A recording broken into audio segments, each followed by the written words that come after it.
Welcome back to She Really Had a Baby. I'm Jessica Rose. I make mamas laugh and baby daddies punch the air.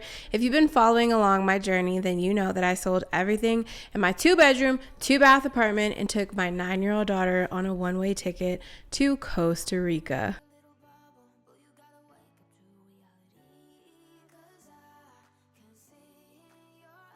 I was someone that in Los Angeles, I could barely drive if it was raining. I have no business driving a vehicle when it's raining in the rainforest. In last week's vlog, I took you guys along the journey with me and Nyla, my daughter, to the Mystico Hanging Bridges in La Fortuna, which was absolutely amazing. Make sure you go back and check out that video. But this week, I'm rewinding things a little bit and telling you guys all about our first couple of days in Costa Rica, and we spent that time in the city of San Jose. If you haven't already, make sure that you give this video a thumbs up, leave a great comment, and of course subscribe to the channel so I can keep videos like this and the storytelling coming along. Let's get this channel growing, guys, please, God. So we've actually stayed in the city of San Jose 3 times. The first time was when we first got here, which we're talking about today. The second time was while we were living in Puerto Viejo. We needed a little bit of a weekend trip, so we came out to the city. And then the third time is actually right now. I'm filming this video in San Jose because it's just the closest place to the airport that people fly in and out of. And me and Nyla are getting ready to fly to our next country. So again, make sure you guys stay tuned for that. We've been in a couple of different cities in Costa Rica. Granted, all of them have been pretty well-known, popular touristy spots, but in my experience, San Jose has actually been one of the most cost-efficient places to be. I think the other day we were able to get souvenirs for like $2 or $3 versus when we were in Puerto Viejo or in La Fortuna, we're looking at $10, $15 per keychain, crazy prices like that. But again, it's because it's just regular city life. There's access to all the different things that you would have even in a place like LA. You can even order Uber Eats here. The Ubers though are way less expensive than catching like a tuk-tuk in Puerto Viejo. The Ubers are like $2 or $3 each, which is super cost effective for getting around from place to place. I think that if we stayed here more long term ever and we decided to come back to Costa Rica, we wouldn't even necessarily need a car because you can get around on foot and with Uber for cost effective prices, unlike other areas in Costa Rica where I feel like the transportation has been a little bit more pricey. One of the first things that we did when we got here was we did a food tour of the central markets, which was really fun. Y'all, it's like our first official, no, yesterday was basically our first official day in Costa Rica, but we left the hotel earlier. Nyla's slapping my booty. She's always slapping my booty. We made it to the Airbnb. Y'all, it's so pretty here. Look at the views. Look at the views. $39 a night for this apartment. We're gonna be here for a couple of days, but until we ride into the jungle. We have a food tour and a cultural tour of San Jose. So we're about to go walking for 3 hours, and our car is outside. Find all the ingredients that juicy. The seeds you just swallow with, you don't chew it and you don't eat it. Wow. The central markets are a little bit chaotic. I think Nyla almost got hit by a car a couple of times, but she didn't. That's what matters though, right? Is that she didn't actually get hit by a car.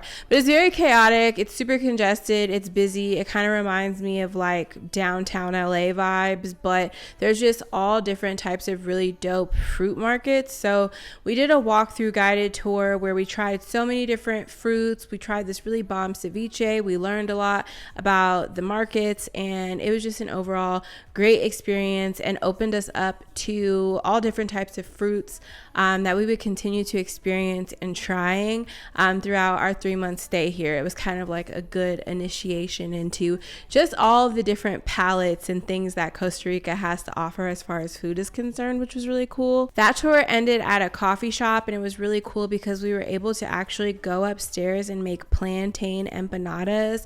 We were able to use the grill, mash stuff up, create it together, eat it together, which was a really cool experience for Nyla. One of the most exciting things about Worldschooling is that she's getting hands-on experiences with things like cooking and learning about other cultures. So it was really cool to do that together. And then we went downstairs to do coffee tasting, and that's kind of how we wrapped up that. So I highly recommend doing any kind of food tour that you can find when you're in the San Jose area, especially if it's right before you trek out into a different area of Costa Rica where tours and things like this may be way more pricey for the same experience. So the next day we did an absolutely amazing tour, but this one wasn't quite in San Jose. It's in a city called Alajuela. So our tour guide gave us instructions on how to catch the train there. Today we're going on a tour to see a volcano and waterfall, but the tour only picks up from like a different part of San Jose, and the tour guide basically recommended that we actually take the train to beat the traffic to get there on time. So even though we're running late, we're catching an Uber right now to the train station for our first time taking public transportation in Costa Rica. What do you think the train's gonna be like? You don't know? She's a morning person, not a morning person, as you can tell. So it was our first time taking public transportation in Costa Rica, and it was really a dope experience. It was a little difficult to navigate because Mia and Nyla's Spanish is muy malo. But everyone was very, very helpful. We took the train there. The train ride was nice.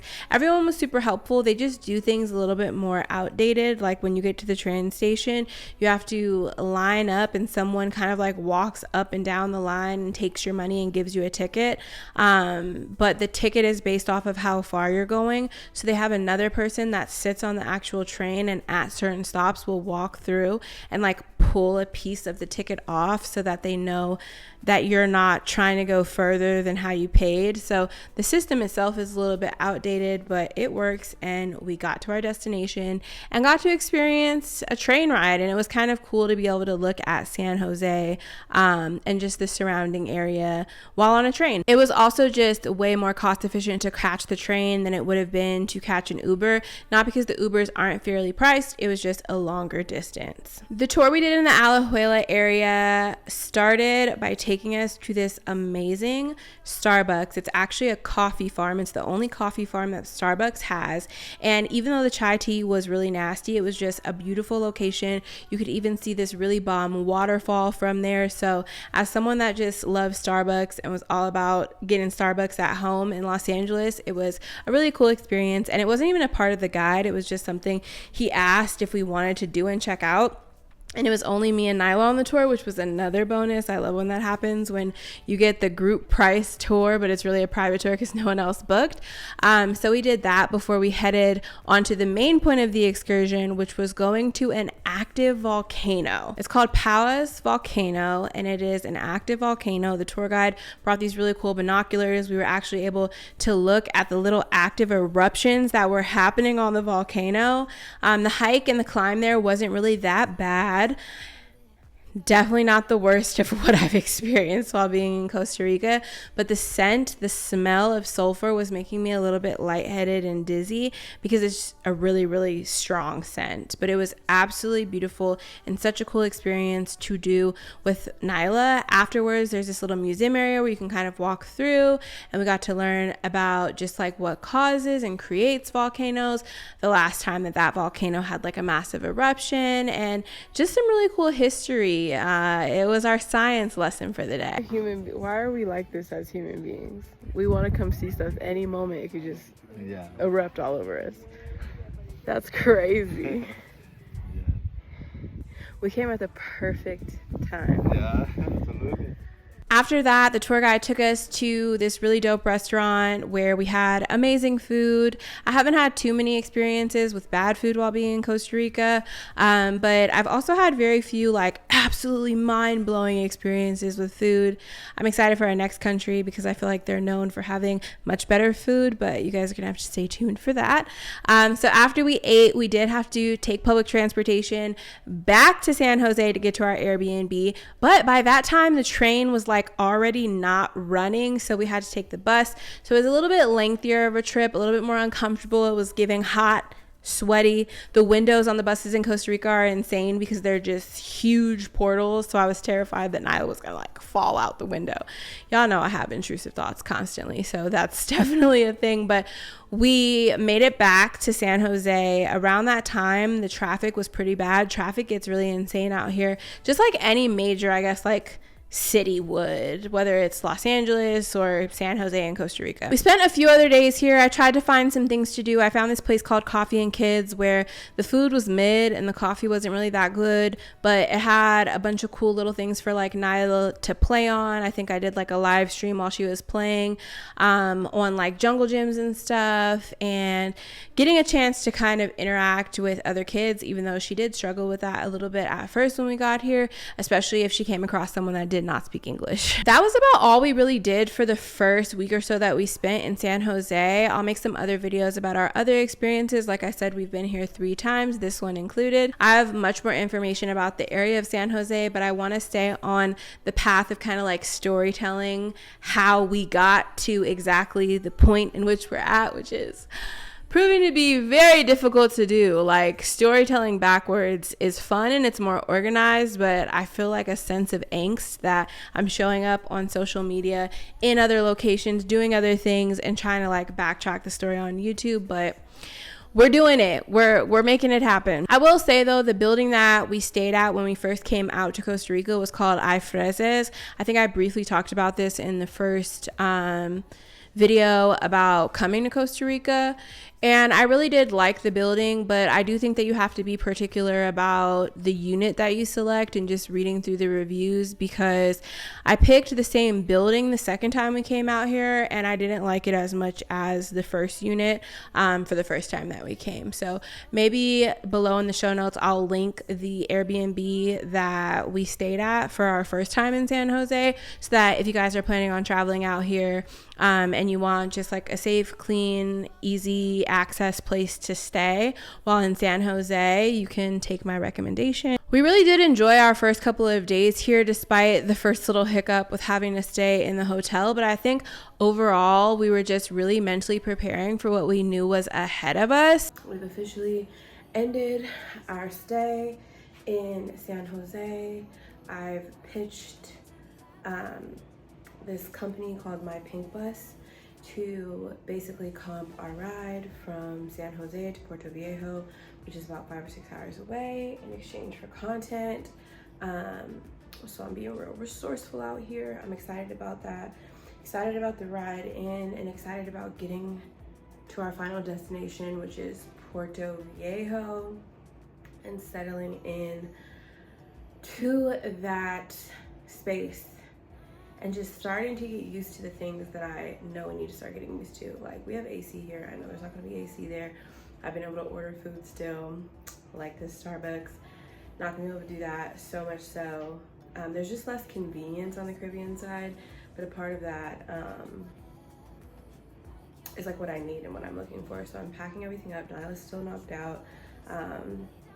Yeah, just trying to get my things together and organized so that we're ready when this bus gets here.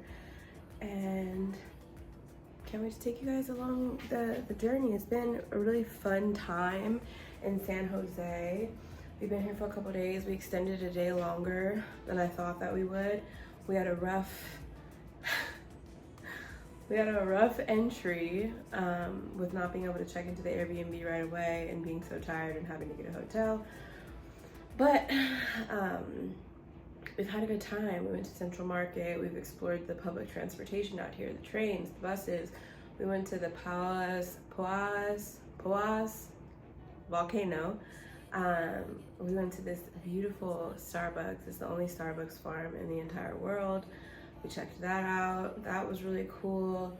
The only Starbucks coffee farm in the entire world. There was literally a waterfall. Like, it was wild. We went to the La Paz waterfall, which was really beautiful as well. Yeah, we've just been doing really fun things. And, but I am excited to like get settled where we're gonna be stationed, like a home base, because packing up and unpacking and living out of suitcases, like I can't wait to take everything out of my suitcases and everything like have a place. I'm very much like particular in that way. and also to get a little bit more back in a routine with Natalie, with getting work done for homeschool. But yeah, I think that's it. I've been breaking out. No bueno, no bueno. I'm gonna put a bunch of pimple patches on. What y'all know about those pimple patches? There's just no way to explain how I had absolutely no clue what was about to happen. Like, in my life, in my mental health, in my motherhood, like, things got pretty crazy. Puerto Viejo, I'm grateful for the experience, but it was hell. It was absolute hell, and I'll get into more details about that as I continue on in next week's video. But yeah, after those couple of days in San Jose, I partnered with this company called My Pink Bus, who safely got us from San Jose out to Puerto Viejo, and that was really when the journey began. It was about a 5 or 6 hour drive, depending on traffic. We've made the drive back and forth a couple of times, not personally, because I refuse to drive in Costa Rica, especially going in and out of a major city. Like, the roads, the jungle, like, all of it is very crazy and intense to me. And the weather, like, I was someone that in Los Angeles I could barely drive if it was raining. I have no business driving a vehicle when it's raining in the rainforest, so it's a no for me. But My Pink Bus safely got us from San Jose to there, and then our journey started. And I'm excited to share more about that with you guys, so make sure that you stay tuned. In the meantime and in between time, make sure that you like this video, comment, subscribe to the channel. Are you enjoying hearing about this journey and this trek to Costa Rica? I'm very proud of myself. I'm being very consistent with my Saturday vlog, so I need y'all to be consistent with sharing the content and running up the views and running up the comments and running up the likes, so that it can be worth it, because it's a lot of work. It's a lot of work, but I'm enjoying storytelling. I'm enjoying my journey, and I'll see you guys next week on Saturday. Love you. Bye. Mwah. I don't think we were expecting so many geckos inside of our apartment. We tried to get them in the bucket.